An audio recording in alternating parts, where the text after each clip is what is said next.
औज़ुबिल्लाहिमिनश्शैतानिर्रजीम बिस्मिल्लाहिर्रहमानिर्रहीम।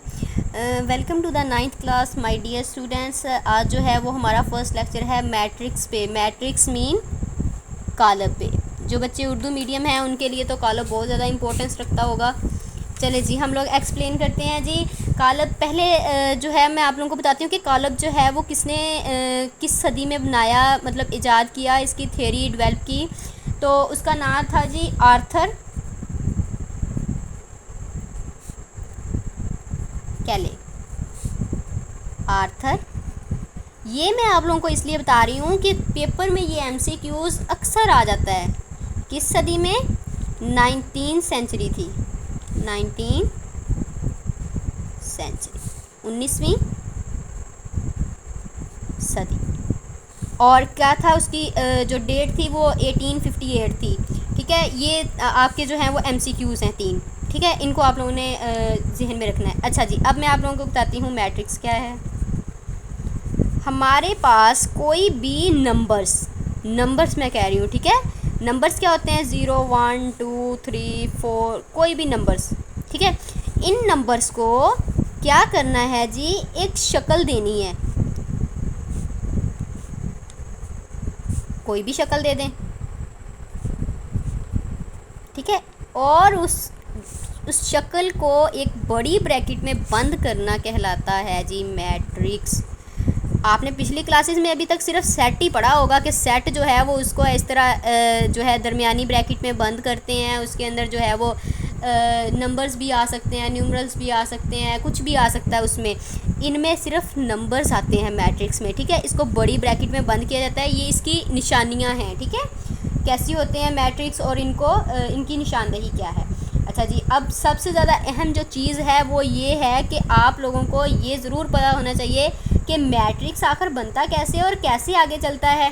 ठीक है, मैट्रिक्स कैसे चलता है मैं आपको बताती हूँ। देखिए जी, मैट्रिक्स में जो होती हैं उफ़क़ी कितारें यानी हॉरिजेंटल रोज, इनको कहते हैं जी रो। कोई मैट्रिक्स है, मेरे पास है 1 2 3 4।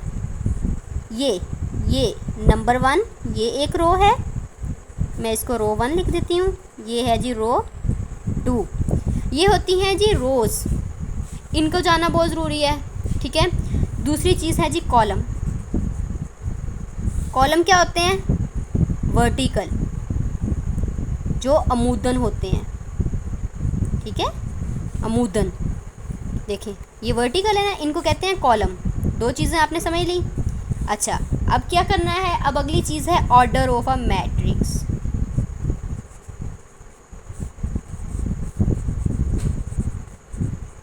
किसी मैट्रिक्स का ऑर्डर, मैंने ये देखे यहाँ पे मैंने 1 2 3 3 नंबर लिए थे, यहाँ पे मैंने 2 नंबर लिए हैं। ठीक है, 3 से ज़्यादा भी हो सकते हैं, 4 भी ले सकती हूँ। ठीक है, लेकिन अब आपने देखना है इसका ऑर्डर क्या होता है। ऑर्डर असल में होता क्या है? Number of Ross and number of columns. वो क्या है? नंबर ऑफ रोज़ को अगर हम लोग कहते हैं m, और n जो है वो नंबर ऑफ कॉलम्स हैं। ठीक है, तो इसका ऑर्डर लिखेंगे m/n। नहीं समझ आई इस बात की? अच्छा, आगे बताती हूँ। एग्जाम्पल जो है ना, एग्जाम्पल बहुत अच्छे से एक्सप्लेन कर देती है हर चीज़ को। देखिए मेरे पास एक नंबर, एक मैट्रिक्स है 1 2 3 4। ये मैंने अपने पास से लिया। अगर आपको पेपर में आ जाए ना ऑर्डर ऑफ अ मैट्रिक्स क्या है, तो आप अपने पास से कोई भी नंबर लेके ना, कोई भी मैट्रिक्स बना के उसको ना एक्सप्लेन कर दें। अच्छा, अब क्या है ऑर्डर? 1 2, कितनी रोज़ हैं? 2। उसके बाद आएगा बाय, कॉलम्स कितने हैं? 1 2, कितने कॉलम्स हो गए? 2। तो इसका ऑर्डर क्या हुआ? 2/2। एक और मैट्रिक्स लिख देती हूँ।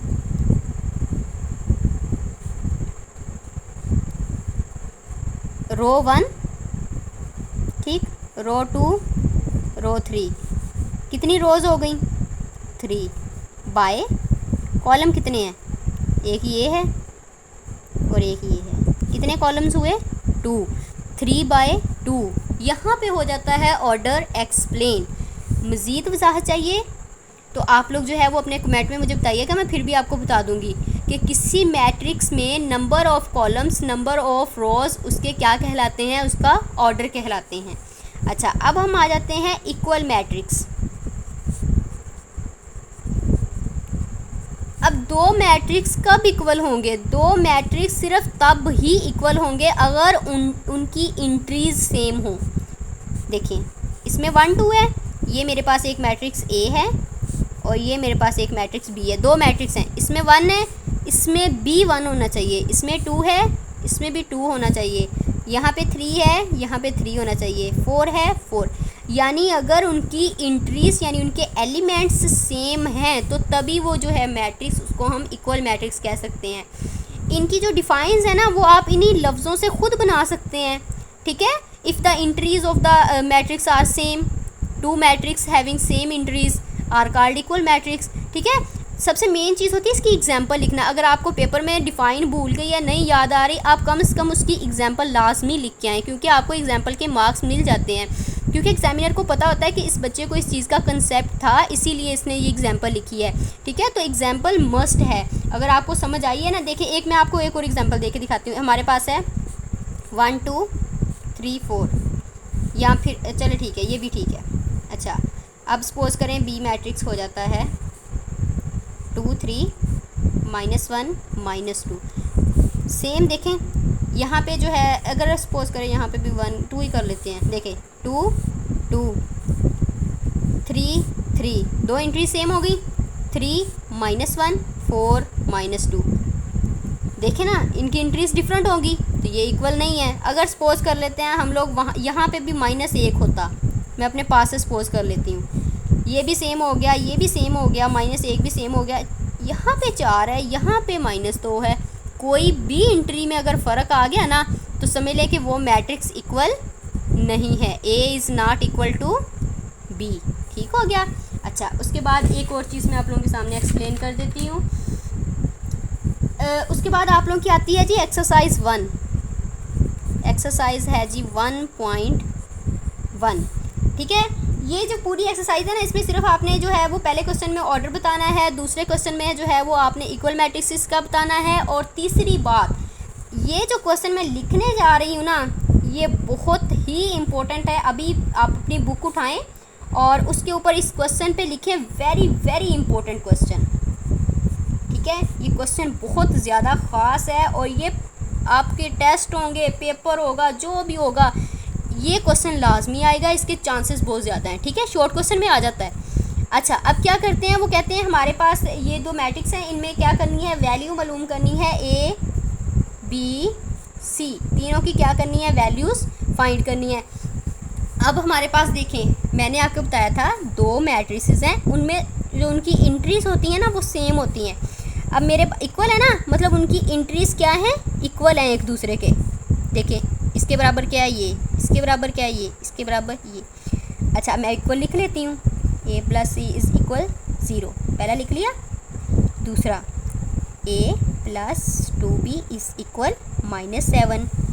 थर्ड पे क्या है, C - 1 इज़ इक्वल 3, ठीक हो गया। उसके बाद नंबर 4 पे आता है 4D - 6 इज़ इक्वल 2D। देखें मुझे A भी चाहिए, C भी चाहिए, दो ना मालूम है ना, तो मेरे पास एक भी नहीं है, मैं इसको सॉल्व कर ही नहीं सकती। यहाँ पे भी A भी चाहिए, B भी चाहिए, मैं तो नहीं सॉल्व कर सकती। C - 1 इज़ इक्वल 3, सिर्फ एक वेरिएबल है, इसको तो मैं फाइंड कर सकती हूँ ना। देखें C - 1 है, उधर जाके ये +1 हो जाएगा, तो C की वैल्यू क्या निकली, 4। मेरे पास एक वैल्यू आ चुकी है, ठीक। अच्छा, अब हम लोग क्या करते हैं, इस वैल्यू को यहाँ पे पुट कर सकते हैं, क्यों नहीं कर सकते। A + C की वैल्यू पुट करें, 4 + 4 है, इक्वल की दूसरी तरफ जाके -4। मेरे पास दो वैल्यूज़ आ चुकी हैं। इसके बाद हमने इसको सेटिस्फाई भी करना है, मैं थोड़ा सा वो भी बता दूंगी, वो ज़रूरी नहीं होता, लेकिन ये है कि आपने ये चीज़ लाजमी है। A की वैल्यू क्या आई है, -4, B की वैल्यू नहीं है, इज़ इक्वल -7। 2B यहीं पे रहने दें, -7 + 4, देखें 7 में से 4 निकाले, वो तो 3 आ गया, हमें पता चल गया प्लस माइनस माइनस। अब 3 के साथ साइन कौन सा आना है, बड़ी रकम देखनी है, 7 है, 7 के साथ साइन कौन सा है, माइनस का है, ठीक है, इसलिए मैंने इसके साथ माइनस लगा दिया। अब मुझे 2b की वैल्यू नहीं चाहिए, मुझे चाहिए b की वैल्यू। ये 2 इसके साथ मल्टीप्लाई हो रहा है तो दूसरी तरफ जाके क्या होगा, डिवाइड, ठीक हो गया। ये मेरे पास आ गई 3 वैल्यूज़। अब चौथी वैल्यू क्या है जी, 4d minus 6 is equal 2d। दोनों डी हैं, एक साइड पे ले आऊँ, 4d minus 2d is equal 6 इधर माइनस का था, उधर जाके प्लस का, 2d इधर जो है वो प्लस का है, उधर जाके माइनस का। 4d में से 2d निकालें तो क्या रहता है जी, 2d इज़ इक्वल 6। मुझे 2d की वैल्यू नहीं चाहिए, मुझे d की सिर्फ वैल्यू चाहिए। तो क्या करेंगे, 6 यहाँ पे 2 इसके साथ मल्टीप्लाई हो रहा है, उधर जाके डिवाइड हो जाएगा, 2 3s are 6। ये आपके पास आ गई हैं जी a b c d, तीनों की वैल्यूज़ चारों की आ चुकी हैं। अगर आप लोग कहते हैं मैं आप लोगों को मज़ीद जो है वो इसको थोड़ा सा एक्सप्लेन कर देती हूँ। इसको ना तमाम वैल्यूज़ को आपने पुट करना है बस।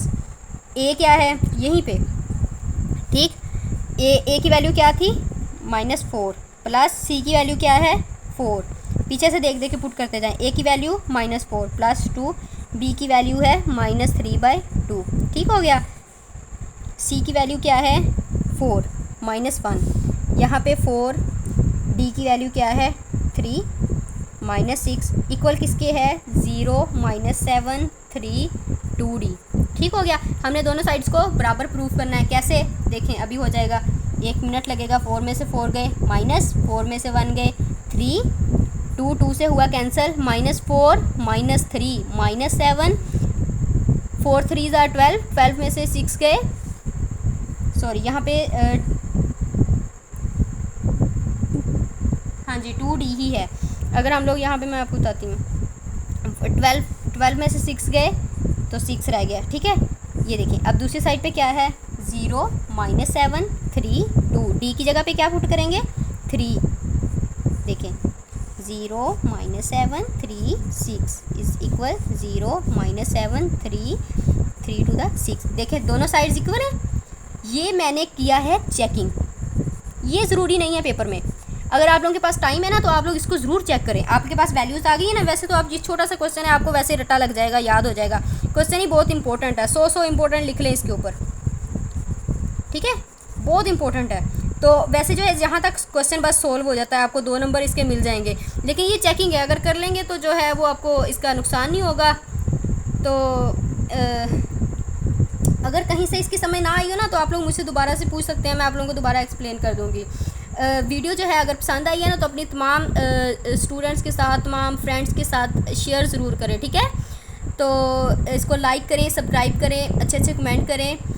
जज़ाकल्लाह।